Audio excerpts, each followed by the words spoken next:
శ్వాస మనకు ప్రాణాధారం. శ్వాస లేకపోతే మనకు జీవం లేదు. శ్వాస లేకుండా, ఊపిరి తీయకుండా కొన్ని నిమిషాలు కూడా మనం ఉండలేం. ప్రాణవాయువు అందటం ఆలస్యం అవుతున్న కొద్దీ ఉక్కిరిబిక్కిరైపోతాం. అందుకే ఊపిరితిత్తులకు అంతటి ప్రాధాన్యం. అయితే ఇంతటి కీలకమైన ఊపిరితిత్తులకు ఇవాళ లంగ్ క్యాన్సర్ రూపంలో పెను ప్రమాదం ముంచుకొస్తోంది. ఊపిరితిత్తుల్ని మెల్లమెల్లగా కబళిస్తూ చివరకు మన ప్రాణాలనే ప్రమాదంలోకి నెడుతోంది. ప్రత్యేకించి పురుషులకు లంగ్ క్యాన్సర్ అనేది శాపంగా మారుతోంది. ఈ నేపథ్యంలో ఊపిరికి ఉరిబిగించే లంగ్ క్యాన్సర్ను ముందుగానే పసిగట్టే పరీక్షల గురించి ఇప్పుడు తెలుసుకుందాం. లంగ్ క్యాన్సర్ ఊపిరితిత్తుల కణాలు విపరీతమైన స్థాయిలో పెరిగి ఊపిరితిత్తులను విధ్వంసం చేసే వ్యాధి ఇది.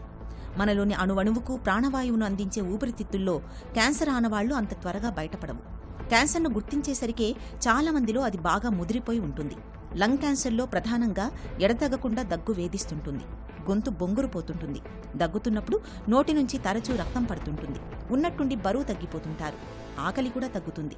చూపు మందగిస్తుంటుంది. తరచూ జ్వరం వస్తుంటుంది. శ్వాసనాళాల్లో వాపు, నిమోనియా వంటి లక్షణాలు కనిపిస్తుంటాయి. ఇలాంటి లక్షణాలు కనిపిస్తున్నప్పుడు ఆలస్యం చేయకుండా డాక్టర్ని సంప్రదించాలి. కఫం, ఛాతీ ఎక్స్రే, సిటీ స్కాన్ పరీక్షలు చేయడం ద్వారా ఊపిరితిత్తుల్లో క్యాన్సర్ ఆనవాళ్లను ఖచ్చితంగా గుర్తిస్తారు. ఊపిరితిత్తుల్లో క్యాన్సర్ను తొలి దశలోనే గుర్తించి చికిత్స మొదలు పెడితే లంగ్ క్యాన్సర్ను పూర్తిగా నయం చేయొచ్చు. క్యాన్సర్ చికిత్స మూలంగా తలెత్తే దుష్ఫలితాలను చాలా వరకు అదుపులో పెట్టొచ్చు. ఊపిరితిత్తుల్లో క్యాన్సర్ కణితుల్ని నిర్ధారణ చేసినప్పుడు వాటిని తొలగించడానికి సర్జరీ, రేడియేషన్, కీమోథెరపీ చికిత్సలు అందుబాటులో ఉన్నాయి. వీటిలో ఏదో ఒకటి గానీ లేదా 2-3 విధానాలు కలిపి కానీ డాక్టర్లు క్యాన్సర్ కణితుల్ని నిర్మూలిస్తారు. మన పాలిట మరణశాసనంగా పరిణమించే ప్రాణాంతకమైన లంగ్ క్యాన్సర్ను నివారించాలంటే అందుకు ధూమపానం అలవాటుకు దూరంగా ఉండడం ఒక్కటే మన ముందున్న మార్గం.